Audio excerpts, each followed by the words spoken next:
Hormones ని కెలికే chemicals. వీటి వల్ల పీసీఓఎస్ ఎలా వస్తుందో చూపిస్తా. అసలు పీసీఓఎస్ కి కాజెస్ ఏంటి?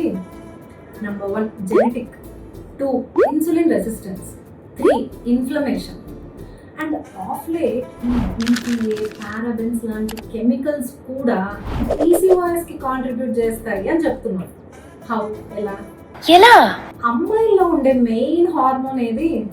ఈస్ట్రోజన్. సో దీనికి ఫుల్ వాల్యూమ్ పెడదాం, 100. గుడ్డు పెరిగి రిలీజ్ అవ్వాలంటే కొంత మేల్ హార్మోన్ కూడా కావాలి. సో దీనికి ఒక 5 పెడదాం. మన బాడీలో ప్రతి హార్మోన్కి ఒక రిసెప్టర్ ఉంటుంది. The relationship between the hormone and its receptor is like బీగం అండ్ తాళం. ఏ బీగానికి ఆ తాళం, ఏ హార్మోన్కి ఆ రిసెప్టర్.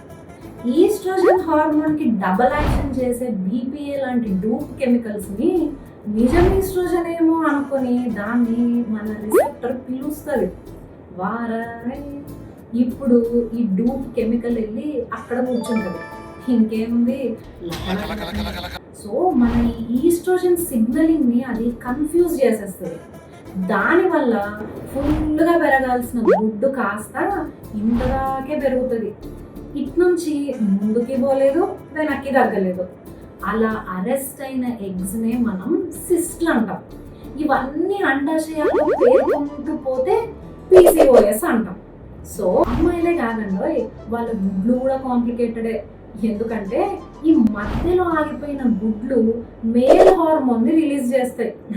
సో ఇవన్నీ కలిసి ఆ 5ని 30కి తెచ్చాయి అనుకుందాం. జస్ట్ ఫర్ ఎగ్జాంపుల్, ఈ 100 ఉండాల్సిన ఈస్ట్రోజన్ ఏమో కన్ఫ్యూజన్లో గజిబిజి అయిపోయింది.